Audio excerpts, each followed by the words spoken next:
नमस्कार, कैसे हैं आप सब लोग। गुड इवनिंग, शाम का समय है। एक बार फिर आपका Baghel sir chemistry YouTube channel में आपका पुनः स्वागत है। और हमारे चैनल को देखने के लिए, सही लाइक और शेयर और सब्सक्राइब करने के लिए आपका बहुत बहुत धन्यवाद। आइए हम आपको कक्षा 12 की रसायन विज्ञान के पाठ नंबर 6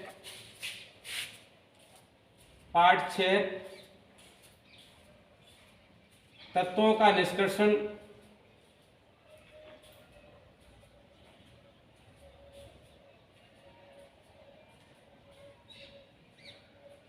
सिद्धांत, तत्वों के निष्कर्षण सिद्धांत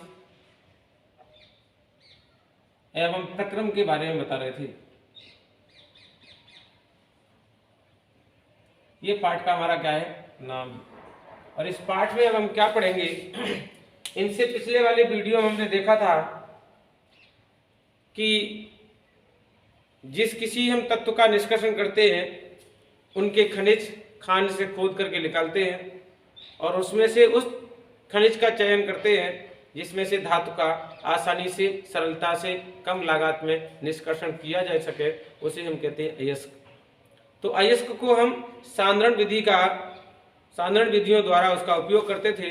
तो सांद्रण विधियों में चुंबकीय पृथक्करण विधि, गुरुत्वीकरण पृथक विधि और हमारी फैन प्लवन विधि और निच्छालन विधि, इसका मतलब है रासायनिक अभिक्रिया द्वारा जो भी हम धातुओं के ऑक्साइड प्राप्त कर रहे थे वो धातुओं के ऑक्साइड निकाल लिए हमने, क्योंकि अशुद्धियां जो थी वो वहीं रह जाती हैं। फिर भी अभी अशुद्धियां पूरी नहीं निकल पाती हैं। उन पूरी अशुद्धियों को निकालने के लिए हम भट्टी का उपयोग करते हैं। इस भट्टी का नाम है वात्या भट्टी।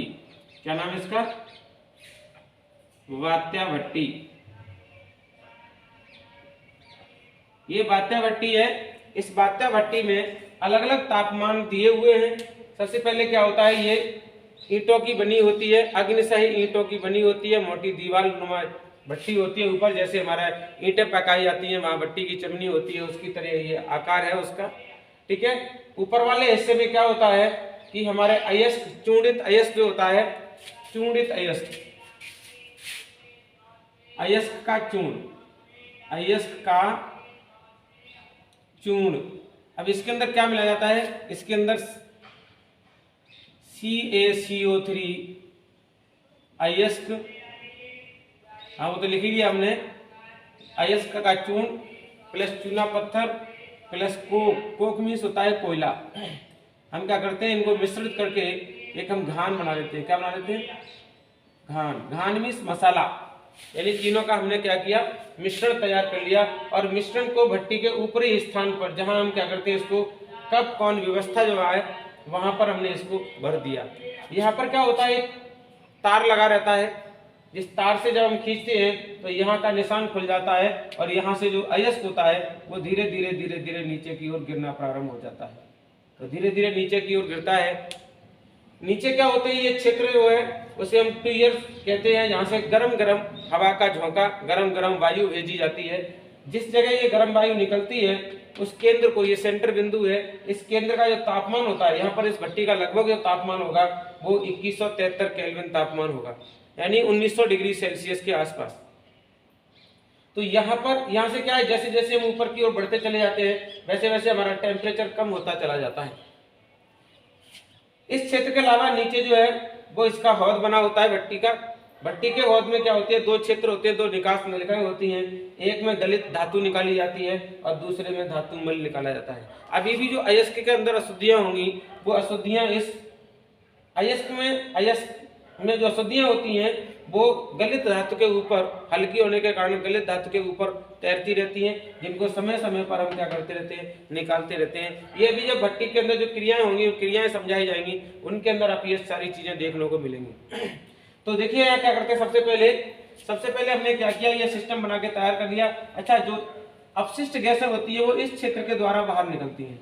अपशिष्ट जो गैसें होती हैं वो इस क्षेत्र के द्वारा बाहर निकलती हैं। तो सबसे पहले हमने क्या किया कि जो सांद्रित अयस्क होते हैं उनकी ऑक्साइड भाग को चूर्णित रूप में लेकर उसमें चूना पत्थर, calcium carbonate, Coke means carbon कोयला मिला करके घान तैयार करते हैं, जिसे भट्टी के ऊपरी स्थान पर भर करके रख देते हैं।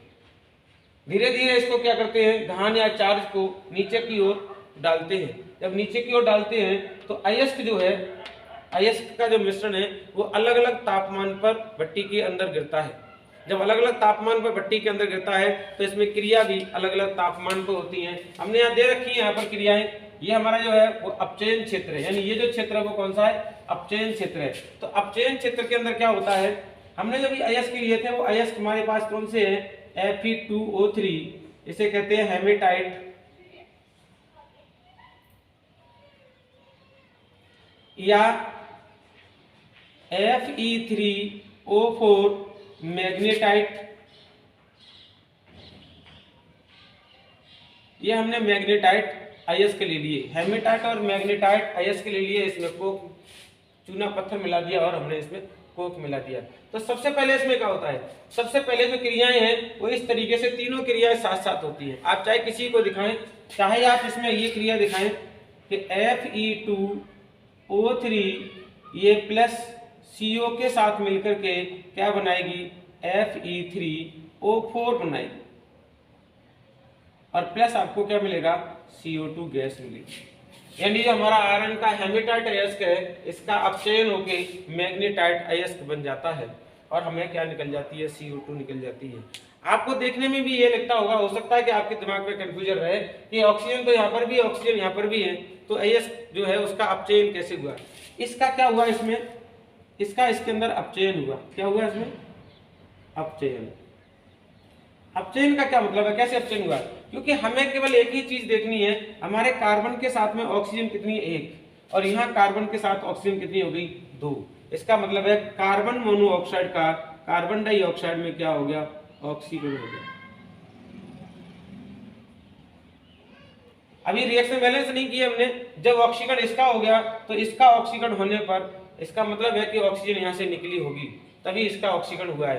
तो यहाँ पर इस तरीके से हमारा, अब हम क्या करेंगे, यहाँ 3 का गुणा कर देंगे, यहाँ 2 का गुणा कर देंगे, रिएक्शन हमारी बैलेंस हो जाएगी। ठीक है, तो कहने का मतलब है जब एक पदार्थ का ऑक्सीकरण होता है, 11वीं क्लास में आपने सीखा होगा ऑक्सीकरण अपचयन वाले पार्ट में, तो दूसरी रिएक्शन के साथ में अवश्य है कि अपचयन की क्रिया हुई होगी। इसके बाद क्या होता है, इसके बाद यही वाला जो ऑक्साइड है वो Fe3O4 भी CO के साथ ऑक्सीजन क्रिया करके क्या बनाएगा, FeO बनाएगा, प्लस क्या बनेगा, इसमें CO2 गैस बनेगी। तो यहाँ हमने क्या किया, 3 का गुणा कर दिया, 3 ये हो गए, 1 ये निकल गया, आपका ये CO2 गैस बन गया। इसी के साथ जो हमारे पास अभी हमने गालक लिया है, गालक का मतलब है CaCO3, ये क्या है हमारा गालक। ये गालक का अर्थ क्या है, गालक का अर्थ का मतलब है कि यह जो इसके अंदर अशुद्धियां हैं उन अशुद्धियों को गलाने का कार्य करता है, इसलिए हम इसको गालक कहते हैं। और इस गालक की प्रकृति कैसी है, ये क्षारीय प्रकृति का गालक है। कैसा है, क्षारीय प्रकृति का गालक।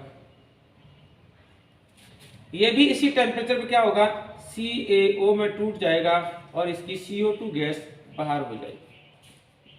तो जो CO2 गैस है इसमें से निकली है वो इस व्यर्थ, इस अपशिष्ट गैस के निकास क्षेत्र से भट्टी के द्वारा बाहर निकल जाती है। आगे क्या हो रहा है, तो ये जो क्रियाएं हैं वो सब अपचयन क्षेत्र है, क्योंकि यहाँ पर क्या हो रहा है, धातु ऑक्साइड का अपचयन हो रहा है। क्या हो रहा है, यहाँ पर धातु ऑक्साइड का अपचयन हो रहा है, इसलिए हम इस क्षेत्र को क्या कहते हैं, अपचयन क्षेत्र कहते हैं। और यहाँ पर क्या होता है, जो क्रियाएं हो रही हैं वो क्रियाएं अपचयन क्रियाएं कहलाएंगी। इसके आगे चलेंगे हम, इसके आगे हमारा टेम्परेचर जो है, जो यहाँ पर क्रिया हो रही है वो 500 से 800 केल्विन, 500 से 800 केल्विन। इसके बाद दूसरी क्रिया यानी वो हमारा है केंद्रीय क्षेत्र, यानी हमारा कौन सा क्षेत्र आएगा, शुरू हो गया भट्टी का केंद्रीय क्षेत्र शुरू हो गया। और केंद्रीय क्षेत्र का जो तापमान होता है वो 900 से लेकर के 1500 डिग्री सेल्सियस, 1500 केल्विन तक होता है। अब यहाँ क्या होगा, देखिए कुछ ऐसा जरूरी नहीं है कि सारे ऑक्साइड यहाँ नहीं बदलते, ये हमारा जो ऑक्साइड है वो यहाँ बदलेगा। ये जो ऑक्साइड है वो FeO यहाँ पर क्या है, CO के साथ फिर क्रिया करेगा, क्या बनाएगा, ये Fe+CO2 बनाएगा, CO2 बनाएगा। ठीक है, यहाँ क्या होगा, ये CO2 में कन्वर्ट हो जाएगा। अब देखिए यहाँ पर क्या है, आपने परावर्तनीय सॉरी क्या नाम है, आपने जो है वो एलिंगम आरेख में देखा होगा। एलिंगम आरेख में जब 1400 केल्विन से अधिक तापमान चला जाता है, 1400 केल्विन से अधिक तापमान चला जाता है, तो ये आयरन जो है वो नीचे की ओर चला जाता है। यहाँ पर क्रिया कौन सी ओर हो जाती है, क्रिया ये भी हो जाती है कि FeO प्लस कार्बन के साथ इसकी क्रिया कराते हैं तो आपको मिलेगा क्या, Fe प्राप्त होगा प्लस आपको CO प्राप्त होगा। यह जो क्रिया कहलाती है वो कहलाती है प्रगलन। क्या कहलाती है, यह क्रिया कहलाती है प्रगलन। जब कार्बन के साथ में धातु का जो है अपचयन किया जाता है, गलाया जाता है, तो इस क्रिया को हम क्या कहते हैं, प्रगलन क्रिया कहते हैं। ठीक है, तो इसके अंदर अभी क्या है, अभी जो हमारी CO2 गैस निकली है वो CO2 गैस कार्बन के साथ क्रिया करके अपचयन भी क्रिया करेगी। यानी यहाँ पर क्या होगा, हमारा C प्लस CO2 ये वापस किस में चली जाएगी, CO में बदल जाएगी। किस में बदल जाएगी, ये CO में बदल जाएगी। तो यहाँ पर भी इसका क्या होगा, अपचयन होगा। रिएक्शन को बैलेंस करने के लिए हमने क्या कर लिया, 2 का गुणा कर लिया। यहीं पर जो है, यहीं पर क्या होता है, प्रगलन होता है, गलन होता है, गलाया जाता है। तो हमारा क्या गलाया जाएगा, हमारा जो गालक है वो इसमें चला गया था। अब हमारे पास गालक जो है वो है CaO और अशुद्धि है हमारे पास SiO2। ये क्या होगी, CaSiO2O3। ये हमारा क्या हो गया, धातुमल हो गया, गलित धातुमल। ये गलित धातुमल के रूप में पृथक हो जाएंगे और पृथक होकर करके क्या होगा, भट्टी के नीचे जाकर के एकत्रित हो जाएंगे। कहाँ हो जाएंगे, भट्टी के नीचे जाकर के एकत्रित हो जाएंगे। तो जो अशुद्धि जो है ये रही क्या, ये गलित धातुमल होगी। गलित धातुमल हमारी यहाँ से निकल के चली जाएगी, ये हमारी गलित धातुमल आ गई। तो ये हल्की होने के कारण क्या है, अयस्क के ऊपर तैरती रहती है और अयस्क के ऊपर तैरती रहती है तो बाहर समय समय पर बाहर निकाला जाएगा। ये भी यह जो क्षेत्र रहा, ये यहाँ से क्या हो रहा है, यहाँ से हमारी जब इसके टेम्परेचर पर आएगी तो ये पूरी पिघल करके धातु जो है वो पिघल करके द्रवित अवस्था में आ जाएगी और द्रवित अवस्था में आकर के ये नीचे एकत्रित हो जाएगी, जैसे हम क्या करेंगे, समय समय पर बाहर निकालते रहेंगे। तो ये हमारी क्रियाएं क्या है, परावर्तनीय भट्टी के अलग अलग क्षेत्रों में होती हैं। इन क्रियाओं को हम अलग अलग क्षेत्रों में पढ़ेंगे। तो केंद्रीय क्षेत्र में क्या होती है, हमारी धातु निकल जाती है, फिर पिघल जाती है। और केंद्रीय क्षेत्र के अंदर हमारा ये भी है, ये केंद्रीय क्षेत्र के अंदर हमारी ये भी गलाया जाता है, क्योंकि हमारा ये जो टेम्परेचर है वो 900 से लेकर के 1500 चल रहा है। तो वहां पर भी हमारा जो CO3 है उसका भी कुछ जो भाग जो विघटित नहीं हुआ है वो CaO और CO2 भाग भी विघटित हो जाता है। ये भी इसी क्षेत्र के अंतर्गत क्रिया होती है, यहाँ भी होती है और नीचे भी होती है, दोनों क्षेत्रों के अंतर्गत अभिक्रिया होती है। क्योंकि जैसे ही एलिंगम आरेख में डेल्टा जी का मान ऋणात्मक हो जाएगा, क्रिया इस क्षेत्र पर भी होगी और क्रिया इस क्षेत्र पर भी होगी। अगर डेल्टा जी का मान ऋणात्मक कम है, यानी इस क्षेत्र में डेल्टा जी का मान कैसा है, नेगेटिव कम है, कम नेगेटिव है, तो क्रिया धीरे धीरे होगी। और यहाँ पर इस क्षेत्र में डेल्टा जी का मान ज्यादा ऋणात्मक है तो अभिक्रिया कैसी होगी, तीव्र वेग से होगा। केवल वेग बढ़ जाता है, अभिक्रिया तो संभव होंगी, ये आपको उसमें दिखाया जाता है। तो आगे यहाँ पर क्या है, संगलित क्षेत्र, जो यही हमारा क्या है, केंद्रीय क्षेत्र भी है और संगलित क्षेत्र भी है, क्योंकि हमारा जो है यहाँ से 1500 केल्विन तक भी चला जाता है। तो ये हमारा संगलित क्षेत्र और केंद्रीय क्षेत्र के अंदर इस प्रकार की अभिक्रिया होती है। जो भी धातु अभी गली नहीं होगी, जो भी धातु अभी गली नहीं होगी वो 2100 टेम्परेचर 2100 केल्विन पर जाकर के क्या हो जाएगी, गल जाएगी और वहां पर इसका दहन हो जाएगा, बिल्कुल पूरी तरह पानी की तरह पिघल करके और भट्टी के निचले स्तर में जाकर के बैठ जाएगी। तो ये हमारे क्या हुए, ये भट्टी के बारे में हुआ, भट्टी के कहाँ पर कौन कौन सी क्रियाएं होती हैं वो हमने आपको बताई थी। तो यहाँ पर हमारी क्रिया ये संपन्न हो गई। अब देखिए आगे अगला क्या है, ये जो धातु में लोहा प्राप्त हो रहा है, ये लोहा जो है वो किस तरीके का लोहा, इसको हटा दे रहे हैं। ये लोहा जो अभी भट्टी से प्राप्त हो रहा है ये हमारे पास कच्चा लोहा है। कैसा लोहा है, कच्चा लोहा, पिग आयरन।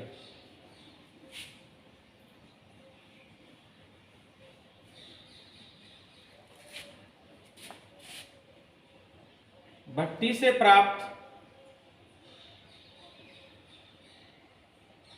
लोहा कच्चा लोहा कहलाता है, कच्चा लोहा कहलाता है। क्यों? कच्चे लोहे में क्या होता है, Fe के साथ साथ 4% मात्रा में कार्बन की मात्रा होती है। यानी कच्चे लोहे का जो संगठन है वो ये मान के चले कि इसमें 96% तो लोहा है और 4% किसकी मात्रा है, कार्बन की मात्रा है। इसमें 4% किसकी मात्रा है, कार्बन की मात्रा है। तो कच्चे लोहे को हम क्या कहते हैं, पिग आयरन भी कहते हैं। कच्चे लोहे का दूसरा नाम क्या है, पिग आयरन। ये हमारा कच्चा लोहा है जिसे हम आपको पिग आयरन भी कहते हैं।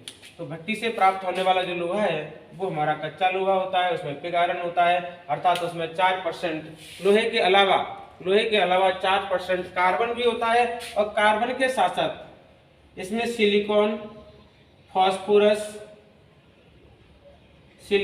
फास्फोरस, कार्बन तो आएगी आपका, मैग्नीज भी होती है इसके अंदर,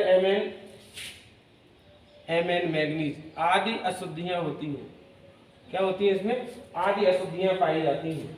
तो इस तरीके से हमने क्या प्राप्त कर लिया, अपना भट्टी से कच्चा लोहा प्राप्त कर लिया।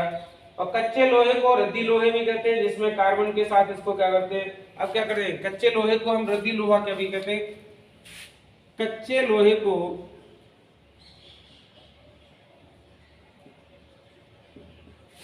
कार्बन के साथ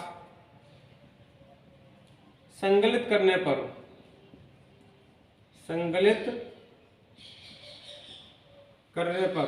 जब संगलित करते हैं तो आपका ढलमा लोहा प्राप्त होता है। कौन सा, ढलवा लोहा प्राप्त होता है। ढलमे लोहा प्राप्त होता है। यानी जो हमारा कच्चा लोहा है उस कच्चे लोहे को भट्टी में फिर हम कार्बन के साथ क्या करेंगे, गर्म करेंगे। तो जब हम इसको कार्बन के साथ गर्म करेंगे तो यानी कार्बन के साथ क्या करेंगे, प्रगलन करेंगे, उसको कार्बन के साथ भट्टी के अंदर प्रगलन करेंगे। तो प्रगलन करने पर कार्बन की मात्रा कम हो जाती है। यहाँ पर 3% कुछ कार्बन रह जाता है, 3% कुछ कार्बन रह जाता है। तो उसे क्या करते हैं, सांचो बना करके, यानी जैसी आकृति में डालना होता है उस आकृति में उसको हम क्या कर देते हैं, डाल देते हैं। तो वहां से आपको क्या प्राप्त हो जाता है, ढलमा लोहा प्राप्त हो जाता है। ठीक है, तो ढलमे लोहे में क्या करेंगे, आगे कार्बन की अशुद्धियों को निकालेंगे, उसमें से ढलमे लोहे से क्या करेंगे, पिटमा लोहा बनाएंगे। तो ढलमे लोहे में क्या करेंगे, हम उसको पहले तो गला लेंगे और गला करके हम किस तरीके से जेल टाइप का बना लेंगे। ढलवा लोहा या कच्चा लोहा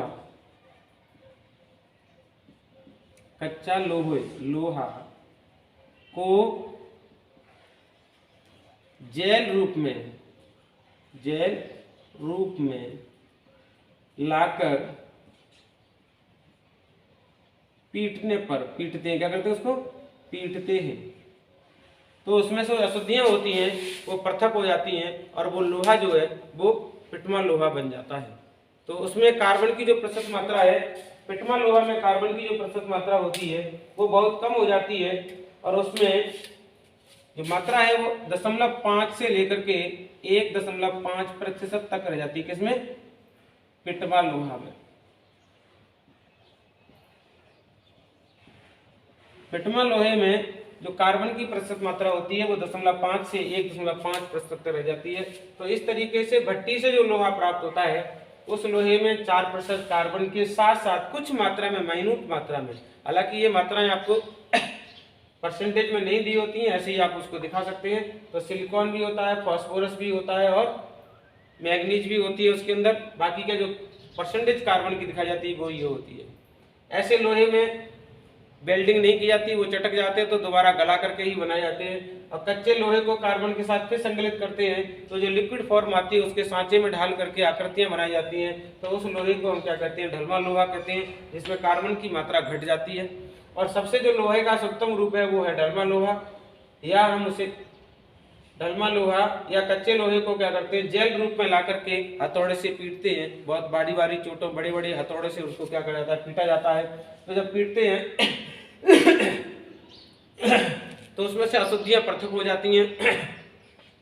और जो कार्बन है उस कार्बन की प्रतिशत मात्रा कितनी रह जाती है, कार्बन की प्रतिशत मात्रा जाती है 1.5% से लेकर के 1.5% रह जाती है, जो उसका शुद्धतम रूप माना जाता है।